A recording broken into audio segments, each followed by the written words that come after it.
জয়গুরু। বন্ধুরা, আজকে এমন একটি মানসিক রোগের কথা বলবো যে মানসিক রোগটার কারণে আপনাদের জীবনটা তছনছ হয়ে যাচ্ছে। না পারতেছেন সামনের দিকে এগিয়ে যেতে, না পারতেছেন ঘরে বসে থাকতে, না পারতেছেন কোনো কিছু করতে। জীবনটা নষ্ট হয়ে যাচ্ছে, তিলে তিলে ধুকে ধুকে মরতেছেন এই মানসিক রোগটার কারণে।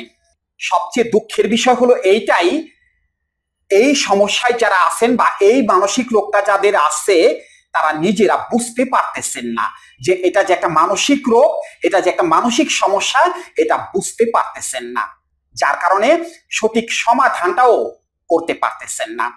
কি সেই রোগটার নাম? সোশ্যাল ফোবিয়া বা সামাজিক ভয়। এক মারাত্মক যন্ত্রণাদায়ক মানসিক রোগের নাম। আমি বেশ কিছু লক্ষণের কথা বলি বা উপসর্গের কথা বলি, আপনারা একটু মিলিয়ে নিন তো এই লক্ষণ বা উপসর্গগুলো আপনাদের মধ্যে আসছে কিনা। যদি থাকে তাহলে আপনাকে বুঝতে হবে যে হ্যাঁ, আপনি সোশ্যাল ফোবিয়া বা সামাজিক ভয় দ্বারা আক্রান্ত এবং এক মানসিক রোগ দ্বারা আক্রান্ত। আপনাকে কোথাও যেতে হবে, অর্থাৎ যে কোনো একটা জায়গায় আপনি যাবেন, বাসা থেকে বা বাড়ি থেকে বের হয়েছেন। বাড়ি থেকে বের হওয়ার সাথে সাথে আপনার মনের মধ্যে একটা সন্দেহ কাজ করতেছে, আমার পোশাক আশাক ঠিক আছে তো, কেউ কিছু মনে করবে না তো, আচ্ছা যে টি শার্টটা আমি পরেছি এটা আমাকে দেখতে কেমন লাগতেছে, রাস্তার দুপাশে লোকজন আসা যাওয়া করতেছে বা আপনার সামনে দিয়ে লোকজন আসা যাওয়া করতেছে, কেউ কিন্তু আপনার দিকে তাকাইতেছে না বা কেউ কিন্তু আপনাকে নিয়ে কোনো মন্তব্য করতেছে না, অথচ আপনি কি করতেছেন, আর চোখে তাদের দিকে তাকাইতেছেন। ওই যে লোকটা আমার দিকে তাকিয়ে আছে কেন, কোনো কিছু বললো না তো। আবার নিজের দিকে একটু ভালো করে খেয়াল করতেছেন, সবকিছু ঠিকঠাক আছে তো, না সন্দেহ মন থেকে দূর হচ্ছে না। আবার একটু এগিয়ে গেছেন, আবারও সেই একই অবস্থা। আপনার কাছে মনে হচ্ছে লোকজন মনে হয় আমার দিকে তাকিয়ে আছে বা আমাকে নিয়ে মন্তব্য করতেছে। আসলে কিন্তু লোকজন আপনাকে নিয়ে মন্তব্য করতেছে না, তাকিয়ে আছেন কিন্তু আপনি, তারা কিন্তু আপনার দিকে তাকাইতেছে না। কিন্তু তারপর আপনার মনের মধ্যে সন্দেহ কাজ করতেছে, মনে হয় আমাকে নিয়ে কোনো কিছু ভাবতেছে। কোথাও গিয়েছেন, কোন একটা অনুষ্ঠানে বা প্রোগ্রামে গিয়েছেন, লোকজন আনন্দ ফুর্তি করতেছে, কিন্তু আপনার কাছে মনে হচ্ছে সম্ভবত আমাকে নিয়ে সবাই সমালোচনা করতেছে। আপনি কি করতেছেন, লোকজনের কাছ থেকে দূরে সরে আসছেন, এক জায়গায় বসে আছেন, মুখটা কালো করে গোমরা করে বসে আছেন। আর ওই যে মনে মনে চিন্তা করতেছেন সম্ভবত আমাকে নিয়ে ওই লোকজন কিছু বলতেছে, এরকম একটা সন্দেহ আপনার মধ্যে কাজ করতেছে। আপনি স্বস্তিতে থাকতে পারতেছেন না, ওই জায়গাটা আপনার কাছে অসহ্য মনে হইতেছে। আপনি কি করছেন, ওই অনুষ্ঠান ত্যাগ করে বাড়িতে এসে চুপচাপ বসে আছেন। হচ্ছে না এরকম? এরকম হচ্ছে। এই ভয়ের কারণে এখন আপনার এমন একটা অবস্থা, আপনি কোনো অনুষ্ঠানে বা প্রোগ্রামে অংশগ্রহণই করতে চান না বা আপনি যেতেও চান না। আপনি যে কোনো একটা ফার্মে চাকরি করেন, আপনি আপনার ডেস্কে বা আপনার টেবিলে আপনি বসে আছেন, আপনার কিন্তু কাজ করার কথা, কিন্তু আপনি এদিকে ওদিকে তাকাইতেছেন। ওই যে পাশে যে আপনার অফিস কলিগ গুলো আছে তাদের দিকে তাকাইতেছেন। আচ্ছা, তারা তো আমাকে কোনো কিছু বলতেছে না, তারা তো আমাকে নিয়ে কোনো কিছু চিন্তা ভাবনা করতেছে না, আচ্ছা আমার ওই কলিগটা আমার দিকে ওইভাবে তাকিয়ে আছে কেন, আমার কোনো সমস্যা হচ্ছে না তো। তারা কিন্তু আপনাকে নিয়ে কোনো কিছু ভাবতেছে না, অথচ আপনি তাদেরকে নিয়ে ভাবতেছেন। আপনার কাজকর্ম সবকিছু বন্ধ করে দিয়ে আর চোখে তাদের দিকে তাকাইতেছেন। আর কি করতেছেন, ভয়ে অস্থির হয়ে যাচ্ছেন। আপনার জানা কাজগুলো আপনি ভুলে যাচ্ছেন, ঠিক মতো করতে পারতেছেন না। হঠাৎ করে আপনার বস আপনাকে ডেকেছে, তার রুমে আপনাকে যেতে হবে। যাওয়ার আগেই মনে মনে চিন্তা করতেছেন, আচ্ছা কি প্রশ্ন করতে পারে, হঠাৎ করে উনি আমাকে কেন ডাকলো, কোনো আজে বাজে কথা বলবে না তো, কোনো রাগারাগি আমার সাথে করবে না তো। এরকম চিন্তা করতে করতে আপনার পালপিটেশন বেড়ে যাচ্ছে, অর্থাৎ আপনার বুক ধরফর ধরফর করতেছে। কিন্তু বসের কাছে যেতে হবে, আপনি বাধ্য হয়ে বসের কাছে গেছেন।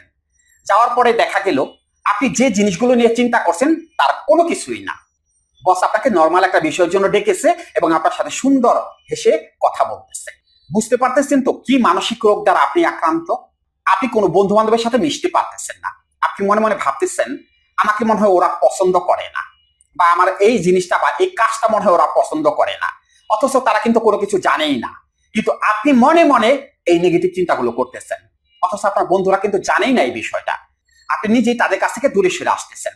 আপনি পড়াশোনা করতেছেন, অর্থাৎ আপনি স্টাডি করতেছেন, কলেজে বা স্কুলের ক্লাসরুমে আপনি বসে আছেন বা আপনি ইউনিভার্সিটির ক্লাসরুমে বসে আছেন। স্যার কোনো কিছু জিজ্ঞেস করার আগে আপনি মনে মনে ভাবতেছেন আচ্ছা, আমাকে কোনো কিছু জিজ্ঞেস করবে না তো? আমাকে যদি জিজ্ঞেস করে তাহলে আমি কি অ্যান্সার করব? অন্য সবাই আমার দিকে তাকিয়ে আছে না তো? আমার দিকে আর চোখে কেন তাকাচ্ছে? আচ্ছা, আমার পোশাক আশাক সবকিছু ঠিক আছে তো?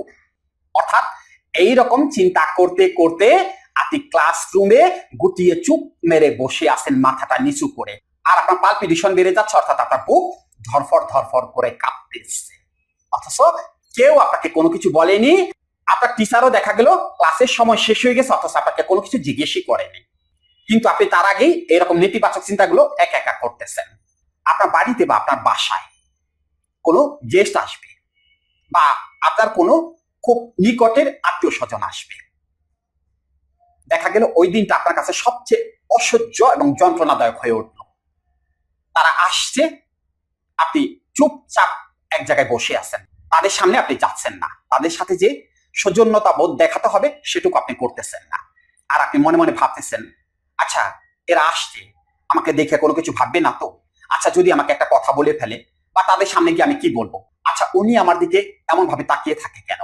অথচ এর কোনো কিছু ঘটতেছে না, কিন্তু আপনার মধ্যে এই নেতিবাচক চিন্তাগুলো একের পর এক আসতেছে।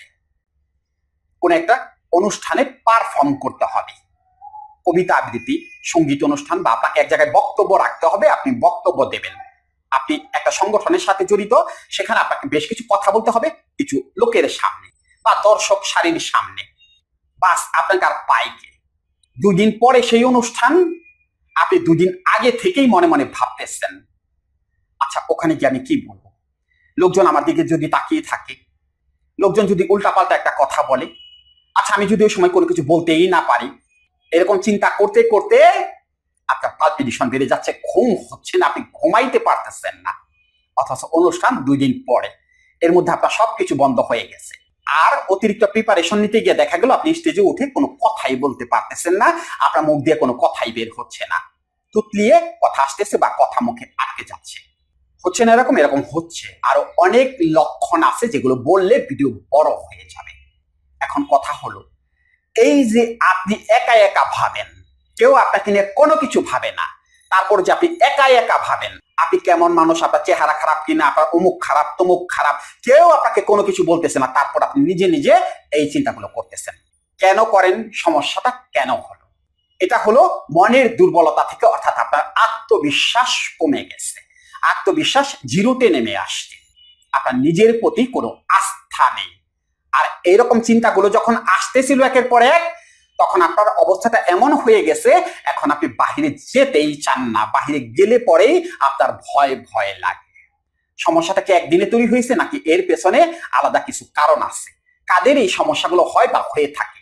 যারা ছোট সময় থেকেই খুব বেশি মানসিক চাপের মধ্যে থাকেন, অর্থাৎ পরিবারের অভাব অনটন, দুঃখ দুর্দশা লেগেই আসছে, পরিবারের টাকা পয়সার অভাব আছে, আপনি যেটা চাচ্ছেন ঠিক মতো সেটা পাচ্ছেন না, বা এমন কিছু ঝামেলা বা এমন কিছু ঘটনা আপনি ছোট সময় আপনার ফ্যামিলিতে দেখে ফেলেছেন, যার কারণে সেই ঘটনাগুলো আপনার অবচেতন মন বা সাবকনসিয়াস মাইন্ডে একটা ভয়ের সৃষ্টি করেছে। সেই ভয়টা বড় হয়ে আর বেশি রকম ক্রিয়েট হয়ে গেছে, যার কারণে আপনি এখন এতটাই নার্ভাস হয়ে গেছেন, আপনি এখন নিজেকে প্রকাশ করতে পারেন না, অর্থাৎ আপনি বিকশিত করতে পারেন না। আরেকটা ঘটনা আছে, ফ্যামিলিগত ঘটনা, যে ফ্যামিলির বাচ্চাদের বা সন্তানদের ছোট সময় খুব বেশি চাপের মধ্যে রাখা হয়, অমুক জায়গায় যাবে না, তমুক জায়গায় যাবে না, অমুক জায়গায় গেলে সমস্যা হবে, তমুক জায়গায় গেলে সমস্যা হবে, এইরকম স্বাধীনতায় যাদের হস্তক্ষেপ করা হয়, সেই বাচ্চারা বড় হয়ে একটা সময় এরকম সমস্যার মধ্যে পড়ে যায়, অর্থাৎ সোশ্যাল ফোবিয়া দ্বারা আক্রান্ত হয়ে পড়ে বা সামাজিক ভয় দ্বারা আক্রান্ত হয়ে পড়ে। ক্লিয়ার? বিষয়টি বুঝতে পারছেন? সমাধান কি? তাবিজ ঝোলালে সমাধান হবে? ডাক্তার ওষুধ দেবে এই সমাধানের জন্য? একটা ট্যাবলেট আপনি খাবেন আর আপনার আত্মবিশ্বাস বেড়ে যাবে, আপনি সব জায়গায় গিয়ে নিজেকে ফিট রাখতে পারবেন? সমাধান হবে ট্যাবলেট খেলে, তাবিজ গলায় ঝোলালে? কখনো সমাধান হবে না। সমস্যাটা হচ্ছে কোথায়? সমস্যাটা হচ্ছে মনের মধ্যে, অর্থাৎ আপনি মন থেকে দুর্বল হয়ে পড়তেছেন। তাহলে চিকিৎসাটা কার করতে হবে? নিশ্চয়ই মনের। এখন মনের চিকিৎসা করবেন। মন কোথায় আছে আপনি কি জানেন? আমরা কি জানি যে আমাদের মন কোথায় আছে? মনকে ধরা যায় না, ছোঁয়া যায় না, স্পর্শ করা যায় না, তাহলে তার ওষুধটা দেবেন কোথায়? যেহেতু মনের রোগের কোনো ওষুধ নেই, তাহলে এর সমাধান কি? এর সমাধান হলো কাউন্সেলিং, যেটাকে সাইকোথেরাপি বলে। কাউন্সেলিং এর মাধ্যমে আপনাকে পজিটিভ করে দিতে হবে, আপনার মনটাকে এমন ভাবে চাঙ্গা করে দিতে হবে আপনার মধ্য থেকে যেন ডর, ভয়, দুশ্চিন্তা সবকিছু দূর হয়ে যায়। এক কথায় আপনাকে অ্যাক্টিভ করে দিতে হবে শুধুমাত্র কাউন্সেলিং বা সাইকোথেরাপির মাধ্যমে। এখন কথা হলো, এই কাউন্সেলিংটা কি অনেকে বুঝতেই পারেন না। অনেকে ভাবেন কাউন্সেলিংটা মনে হয় জাদু টোনা মন্ত্র তাবিজ কবজ এগুলো না। কাউন্সেলিং হলো কনভারসেশন, জাস্ট কথা বলা। এই যে কথাগুলো বললাম, ধরুন এগুলো কাউন্সেলিং। বা আপনারা যে এই যে মোটিভেশনাল ভিডিও প্রতিনিয়ত দেখতে থাকেন বা দেখেন, যারা এই রোগী আছেন তারা কিন্তু অতিরিক্ত মোটিভেশনাল ভিডিও দেখেন, ওগুলো কাউন্সেলিং। সমস্যা হলো ওই ভিডিওগুলো দেখার পরে বা এই যে ভিডিওটা দেখতেছেন এগুলো দেখার পরে এই কথাগুলো কেন মনের মধ্যে চাপ সৃষ্টি হচ্ছে না? কেন আপনি নিজেকে বের করে আনতে পারতেছেন না? মনে মনে ভাবতেছেন কালকে সকালবেলা আমি এই করবো, সেই করবো, ব্যায়ামে যাবো, অমুক করবো, তমুক করবো, কিচ্ছু না, ঘোরার ডিম, কিচ্ছু হবে না। কারণটা কি? কেন পারবেন না? এর কারণটা হলো এই যে ভিডিওগুলো দেখছেন বা দেখতেছেন, এই ভিডিওগুলো ফ্রি দেখতেছেন, এগুলো দেখতে কোনো টাকা পয়সা লাগতেছে না।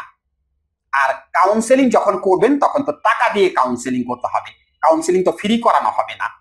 তখন আপনার মনের উপর আলাদা একটা চাপ সৃষ্টি হবে যে আমি ওনাকে এতগুলো টাকা দিয়ে ফেলেছি, অতএব উনি যেটা বলে সেটা আমাকে শুনতে হবে। আর তখনই এখান থেকে বের হয়ে আসতে পারবেন, 100% এখান থেকে বের হয়ে আসতে পারবেন।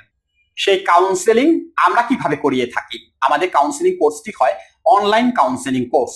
দেশে বা দেশের বাহিরে যে যেখানেই আছেন সেখানে একটা নীরব জায়গা বেছে নেবেন, তারপরে কানে হেডফোন দিয়ে শুধুমাত্র কথা শুনবেন, অর্থাৎ মোবাইলে আমি কথা বলবো, আপনি বা আপনারা শুনবেন। এভাবে প্রতিদিন আধা ঘন্টা করে মাত্র 7 দিন কাউন্সেলিং করানো হবে। 7 দিন পরেই দেখবেন কিভাবে আপনি বদলে গেছেন। যদি কথা শুনেন 7 দিনে আপনার জীবনটা বদলে যাবে।